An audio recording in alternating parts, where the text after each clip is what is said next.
Hello बच्चों। तो आज हम चलते हैं हमारे why do we fall ill के सेकंड पार्ट में। इससे पहले जो पहला पार्ट हमने बनाया था उसमें हमने हेल्थ से रिलेटेड कॉन्सेप्ट को क्लियर किया था कि हेल्थ क्या है, जिसमें हमने फिजिकल, मेंटल और सोशल एलिमेंट्स को शामिल किया था। उसके बाद में हमने डिस्कस किया था, महत्वपूर्ण टॉपिक था टाइप्स ऑफ डिजीजेस। उसमें हमने डिजीजेस को 4 टाइप्स में क्लासिफाइड किया था कि कैसे उसके जो कॉज होते हैं उनकी वजह से, बैक्टीरियल, फंगल और इन सब के बेसिस पे। उसके बाद में कैसे उसका बॉडी में एंट्री होती है, उसके बेसिस पे जन्मजात है या एक्वायर्ड बाद में, जन्म के बाद में। इस तरह से करके हमने उसको 4 टाइप में डिवाइड किया था। अब उसके बाद में कुछ छोटे छोटे पॉइंट्स की तरफ अपन बढ़ते हैं। उसमें पहला पॉइंट है हमारा 5F थ्योरी। ये चैप्टर के शुरू में ही फर्स्ट पेज में दिया गया है। 5F थ्योरी का मतलब यह है कि how can we prevent our self by suffering the diseases, है ना। बीमारियों से बचने के लिए हमें क्या क्या मेथड्स अपनाने चाहिए, उसका एक 5F कंसेप्ट है। उसके एक एक एफ को हम समझने की कोशिश करते हैं। तो ये 5F theory is for prevention of transmission of diseases bye maintaining sanitation and hygiene. Sanitation और हाइजीन को मेंटेन करके हम खुद को और पूरी सोसाइटी को बीमार होने से बचा सकते हैं। तो इस 5F थ्योरी में एक एक एफ को हम लेते हैं। सबसे पहला है फ्लूइड। फ्लूइड से यहाँ रिलेटेड है।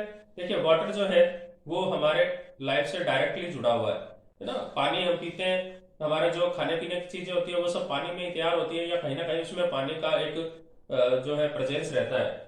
तो प्रोटेक्ट द वाटर सोर्सेज। जहां से भी हमें पानी मिलता है, अगर वहां हम उसका कंटामिनेशन, उसको प्रदूषित होने से, बैक्टीरिया, वायरस या फंगल डिजीजेज या जो कुछ भी हमें बीमार करते हैं उनसे अगर उसको सेपरेट रखा जाए तो हम बीमार होने से बच सकते हैं। दूसरा एफ है हमारा फिंगर।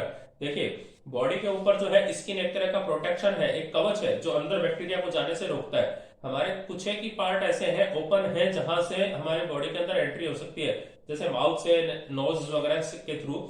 तो माउथ में सबसे ज्यादा एंट्री हम किससे करते हैं?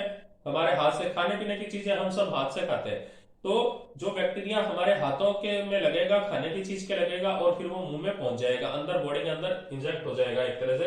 तो फिंगर को वॉश करना जो है सबसे महत्वपूर्ण है। अगर हम हाथों को सही तरीके से धोने लग जाएं तो हम, आप ये समझिए कि 30-40% टाइप ऑफ डिजीजेस से बच सकते हैं। और हाथ धोने के लिए भी बहुत जल्दी से मैं आपको बता दूं, हाथ धोने के लिए भी आप ये फॉर्मेलिटी नहीं करें। यह हमारे शरीर के लिए बहुत ही जरूरी क्रिया है कि हाथों को साफ रखा जाए। इसलिए साबुन से हाथ धोना है, अच्छे से पूरे साबुन अंदर बाहर लगाना है। ये नाखूनों को ऐसे ऐसे करके साबुन में अच्छे से, क्योंकि सबसे ज्यादा बैक्टीरिया और ये जो भी पैथोजेंस होते हैं वो हमारे नाखूनों में लग जाते हैं। उसके बाद में उंगली के बीच बीच के स्पेसेज को भी हमें जो है अच्छे से वॉश करना है। उसके बाद में हम थर्ड ऐप पर चलते हैं, फ्लाइज। फ्लाइज में क्या आता है? देखिए, बीमारियों को जो फैलाने वाले वेक्टर्स बोलते हैं उन्हें, जिनसे बीमारियों के कारण एक से दूसरी जगह पहुंचते हैं, संक्रमण फैलता है, इन्फेक्शन फैलता है, वो है फ्लाइज। मक्खी मच्छर। देखिए, आपसे अगर पूछा जाए कि दुनिया का खतरनाक जानवर कौन है, आप कहेंगे शेर है। शेर कितने इंसानों को मारता है, लेकिन एक छोटे से ये जो मक्खी मच्छर है हर साल लाखों इंसानों की जान ले लेते हैं। बहुत जानलेवा है ये। जैसे मक्खी है, कितने तरह की ये गंदगी, फीकल मटेरियल मतलब मल मूत्र गंदगी, इन सब पे बैठ के हमारे खाने पीने की चीजों पे बैठती है, घरों में आती है, तो ये कितनी तरह की बीमारियां आती है। मच्छर से आप देखें, डेंगू मच्छर से होता है, मलेरिया मच्छर से होता है, और भी कई तरह के जो है जानवरों के काटने से हमें बीमारियां होती है। तो अगर हम फ्लाइज से जालीदार गेट वगैरह रखें घरों में, इन फ्लाइज को आने से रोके, तो हम बहुत सी बीमारियों से बच सकते हैं। चौथा है हमारा फील्ड। देखिए, सबसे हिंदुस्तान में या जितने भी गरीब देश हैं वहां सैनिटेशन की सही व्यवस्था न होने से, मल निस्तारण की सही व्यवस्था न होने से, या पुरानी आदतों की वजह से क्या होते हैं, ज्यादातर लोग जो है खुले में शौच करते हैं, खुले में मल त्याग करते हैं। इसको ओपन डेफिकेशन बोलते हैं। यह बहुत खतरनाक चीज है। इससे पूरे खेतों में जो है मल और गंदगी फैल जाती है। बारिश होती है तो वो मल जो होता है वो खेतों की जमीन में और फैल जाता है। उसमें जो बैक्टीरिया, वायरस होते हैं इतने छोटे होते हैं कि उनको रूट्स भी ना वाटर के साथ में एब्जॉर्ब कर लेती है। तो इस तरह से ये बीमारियों के कीटाणु हमारे शरीर में पहुंच रहे हैं, हमारी पूरी जमीन खराब हो रही है। तो फील्ड को भी प्रोटेक्ट रखा जाए, अवॉइड फ्रॉम ओपन डेफिकेशन रखा जाए, मतलब खुले में मल त्याग से बचा जाए।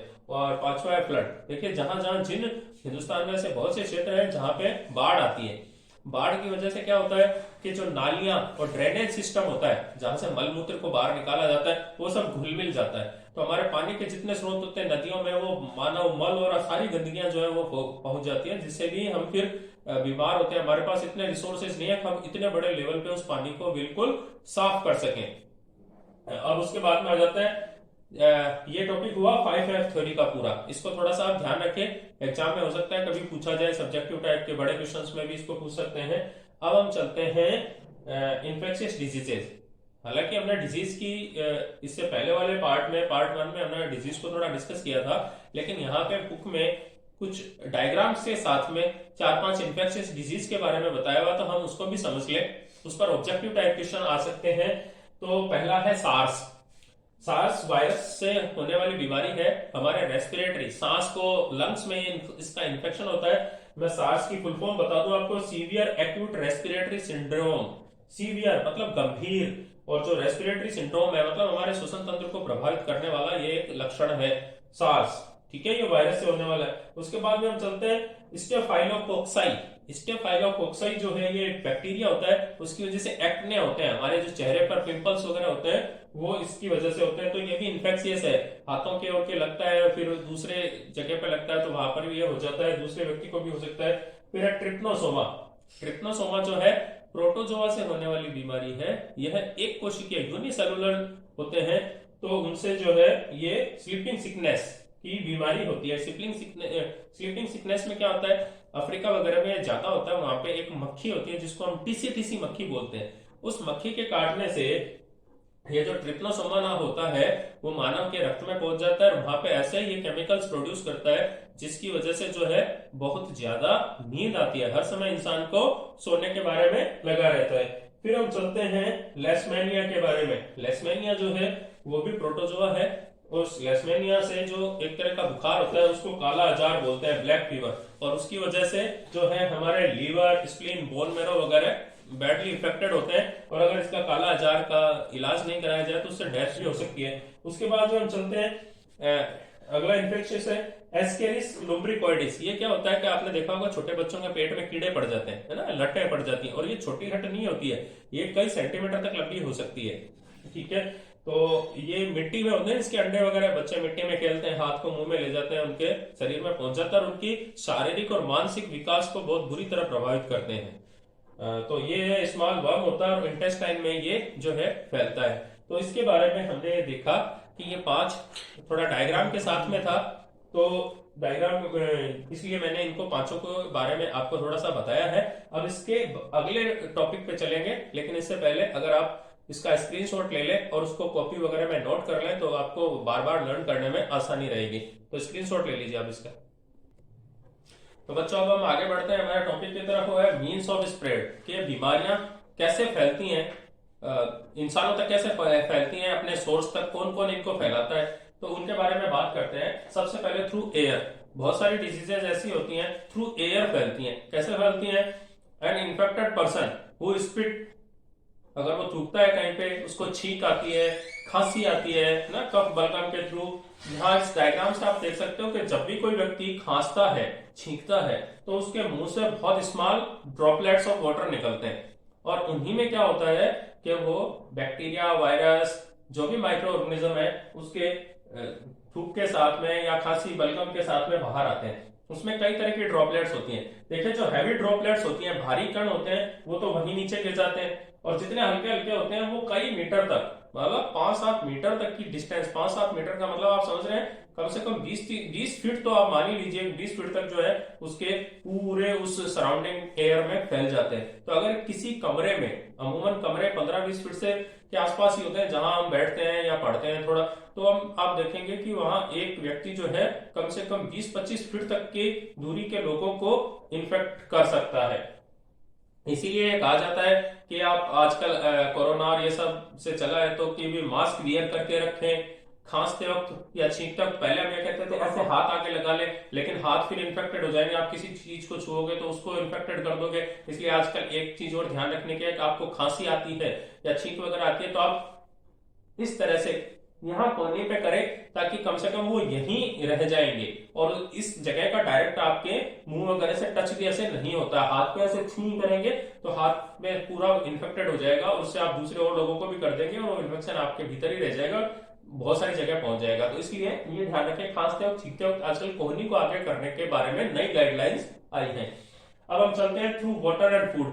ये है ही अपने आप में बहुत बड़ा कि हमारे यहाँ इंडिया में अभी भी क्या है कि ओपन वाटर सोर्सेज है। गाँव में तो अभी भी खुले तालाब वगैरह से, उसी तालाब में गाय भैंसे नहा रही हैं, उसी तालाब के एक किनारे पर कपड़े धोए जा रहे हैं, उसी तालाब के एक किनारे पर शौच क्रिया करके मतलब मल त्याग वगैरह करके धोने का काम चल रहा है और उसी थोड़ी दूरी पर उसी से पानी भर लेते हैं, जबकि वो पूरे पानी में कंटामिनेटेड हो जाता है।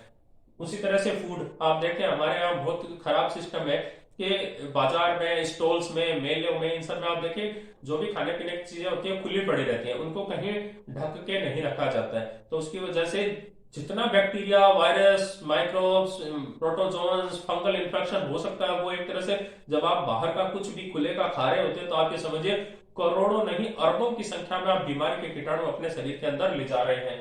तो इन दोनों की वजह से जो है बहुत सी खतरनाक बीमारियां, जानलेवा बीमारियां भी होती हैं, जैसे कोलेरा जिसको हम हैजा कहते हैं, उसमें बहुत तेज उल्टी दस्त होते हैं और ज्यादा डिहाइड्रेशन होने से, पानी ज्यादा निकलने से मौत हो सकती है। टाइफाइड है, छोटे बच्चों को टाइफाइड की समस्या बहुत रहती है। उसी तरह से अब अभी वो डिसेंट्री, बार बार दस्त लगना जो है ना, वो ये इसकी वजह से, कंटामिनेटेड वाटर की वजह से होता है। तीसरा हम चलते हैं थ्रू सेक्सुअल कॉन्टेक्ट। जो है अगर कोई इन्फेक्टेड पर्सन है किसी बीमारी का और वो अगर किसी दूसरे नॉर्मल व्यक्ति के साथ में अगर उसका सेक्सुअल इंटरकोर्स होता है तो उससे वो सेक्सुअल डिजीजेस कर देते हैं, जिनको हम एसटीडी कहते हैं। एसटीडी का फुल फॉर्म कई एग्जाम में पूछा जा चुका है, वो है सेक्सुअली ट्रांसमिटेड डिजीजेस। इसमें क्या क्या आती हैं, जैसे एड्स का नाम आपने सुना है, भयंकर जानलेवा बीमारी है। हर साल विश्व में हजारों लोग जो है इस एड्स से मरते हैं। सिफिलिस और गोनोरेरिया, ये भी इसी तरह की सेक्सुअली ट्रांसमिटेड डिजीजेस हैं। इनमें होता क्या है कि इसके जो ये वायरस वगैरह होते हैं वो हमारे जेनाइटल से, पीनस और वेजाइना से निकलने वाले फ्लूइड के अंदर ये सरवाइव करते हैं। तो जब भी इनका ये कांटेक्ट होता है तो उसकी वजह से ये एक से दूसरे व्यक्ति में फैल जाते हैं। फिर उसके बाद में चलते हैं disease transmitted by animal vectors. Animal vectors जो वही मक्खी, मच्छर, खटमल, जू, ये बहुत सारे जो फैलाते हैं हमें। तो इसमें जैसे मस्कीटो है, मच्छर की कई वैरायटी होती है, आपको मैं बता दूं, जैसे एनोफ्लिज है, क्यूलेक्स मच्छर है, एडिस मच्छर है, और वो अलग अलग तरह की बीमारियां फैलाते हैं। उसको भी मैंने नीचे बताया, जैसे फीमेल एनोफ्लिज से मलेरिया होता है, क्यूलेक्स से फाइलेरियासिस होता है, एडिस से डेंगू, डेंगू भी बहुत जानलेवा है, वो होता है। उसी तरह से जो मक्खी होती है, हाउस फ्लाई, उसको तो मैं दुनिया का सबसे खतरनाक जानवर मानता हूँ, क्योंकि पूरी गंदगी सब जगह वही फैलाती है। उससे भी जैसे कोलेरा मतलब हैजा और दस्त वगैरह जैसी बीमारियां होती हैं। सैंड फ्लाई जो अफ्रीका वगैरह की तरफ ज्यादा पाई जाती है, और वो टीसी टीसी फ्लाई भी। तो सैंड फ्लाई से काला आजार, ये भी एक बुखार होता है जो हमारे लीवर वगैरह को सब डैमेज कर देता है। इलाज नहीं कराया जाए समय पर तो डेथ हो सकती है। टीसी टीसी मक्खी जो काटती है उसकी वजह से फिर स्लीपिंग सिकनेस हो जाती है, बहुत ज्यादा नींद आती है, हर समय नींद आती है। उसके बाद में अगला जो mean to spread the diseases है वो है विद सॉइल। मिट्टी में भी बहुत सारे कीटाणु मतलब माइक्रोब्स रहते हैं जो बीमारियां फैलाते हैं। तो मिट्टी के बहुत ज्यादा टच में रहने पर भी, लेकिन ये थोड़ा नुकसान ज्यादा तब होता है जब या तो मिट्टी से आपके मुंह में उसकी पहुंच हो जाए, या आपकी स्किन कहीं कटी फटी हो, कोई चोट लगी हुई हो और उसके मिट्टी वगैरह। और पुराने टाइम में तो हमारे एक सिस्टम भी होता था, गिर गए, हमारी चमड़ी छिल गई, कहीं लग गई तो कहते थे मिट्टी लगा लो सही हो जाएगा। ये गलत काम होता था। मिट्टी में हम थूकते हैं, गंदगी वगैरह सारी रहती है, इतने सारे बैक्टीरिया और कीटाणु रहते हैं कि अगर आपकी कहीं स्किन कट गई और आपने उसका मिट्टी के कॉन्टेक्ट में आ गए तो आपको टिटनस जैसी जानलेवा बीमारी भी हो सकती है। टिटनस तो आप ये ना समझे कि कहीं है ना हमारे चोट लगती है, लोहे से चोट लगती है, जंग खाए लोहे से चोट लगती है तो ही हमें टिटनस का टीका लगाना चाहिए।